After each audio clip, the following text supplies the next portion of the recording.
Round 11. Well, clench those butt cheeks, ladies and gentlemen, and let's rock and roll into this last round. Warrandyte's first 11 was out of contest for the finals this season, but they were playing for pride against Bayswater Park. Realistically, they were playing for the P and the Walsh medal. And surprise, surprise, guess who stepped up with the bat wanting to claim another 3 P votes? Sheriff suddenly remembered that we don't simply just give him the medal each year, and he went to work, posting 74, batting first at second drop. AJ fell just short of another half-century before Sheriff took control with a couple of bombs over the fence and led Warrandyte to post 222 from their 40 overs. In response, Bayswater batted poorly despite losing only 3 wickets and scratched together 198 from their complete overs, with some stingy bowling from Adam White and Sheriff.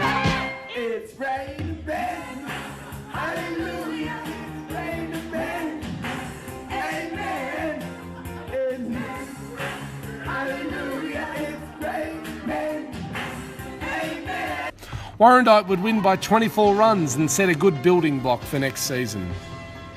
Warrandyte's second 11 had come from the clouds to suddenly qualify for finals, needing to win their last game but giving themselves a serious chance of sneaking into the finals with their outright the week before. In a winner-take-all contest against South Croydon, Warrandyte bowled first and their bowling was tighter than Finchy in a 4-man round, restricting the opposition to 186 from their 40 overs. Benny Jackson was exceptional with the 3 of the first 4 wickets, whilst Dutchy Holland claimed 2 pies near the end of the innings. Warrandyte would chase the total down with 3 overs and 5 wickets to spare, thanks to some solid work across the board. An 80-run opening stand between Fog Taylor and Timmy Nilsson set up the scene. Fog. Here he comes, out of the fog, baby.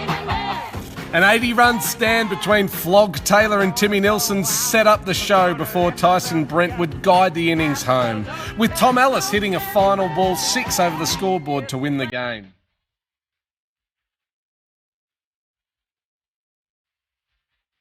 The Thirds had a similar scenario, aware that they had to win this last game, but with a bit of a buffer to get into the finals to reward Skipper Smead's final year at the helm. Warrandyte had the absolute pleasure of playing against top-ranked Eastfield at the home of cricket, Stinton's Oval. Warrandyte bowled first with Eastfield's Wags all watching from the dog track next door. Chris Rakicek took 3 for 31 from his 6 overs, but some tight bowling from Tully and Brando meant that Eastfield finished on 139 from their 35. A highly gettable target. Warrandyte's batsmen showed Eastfield the disregard that genetics showed for them at birth, smoking the total in 23 overs with only 2 wickets down. Old Cock O'Day and Tulloch Grieve hit 109 runs, 11 fours and 5 sixes between the two of them, and the only battle on the day will be for the final P points. Warrandyte's fourth 11 went into the final round assured of a top-of-the-ladder position, a home final and the knowledge that Josh Aitken was playing for them.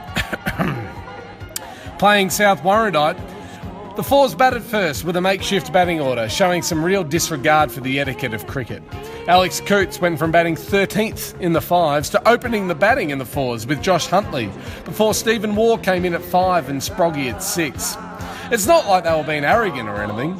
Sproggy would post his highest score of 15 and a total of 152. Lucky they didn't have to bat down to 11, before again managing to win in an easy fashion.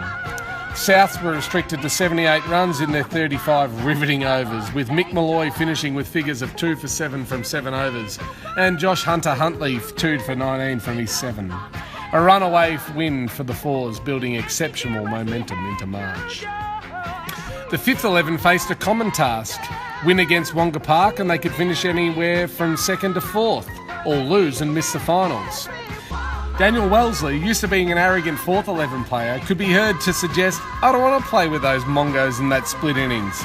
And Stephen Goddard had texted Captain Croft at 2 a.m. informing how much he enjoys beers. Both were dropped to assist the 5th 11 and clearly took the task very seriously. Warrandyte would bowl first and restrict a cocky Wonga Park to 178, with some tight bowling from Riley Reardon, Buzz Lawson, Captain Croft and Mongo Wellesley. In reply, Wellesley would retire on 50 and piss off early, in typical high-grade arrogance, leaving Dave Molyneux to take over and ice the game, with help from Harold Brown. Hoiberg did nothing. Warrandyte 6-11 needed a win and some results to fall in their favour to reach the finals, combined with the challenge of remembering to write down each run. Faced with the daunting task of counting to 6 at the end of each over, Warrandyte batted first and posted 194 against Wantirna seconds at the Thunderdome.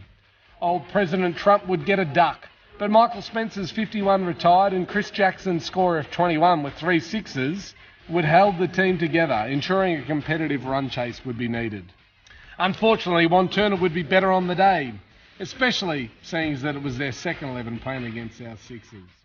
Wantirna would win with 2 wickets to spare, Chuck Norris finishing with 2 for 30 and Chris Jackson 0 for 15 from 2 overs, including 6 wides.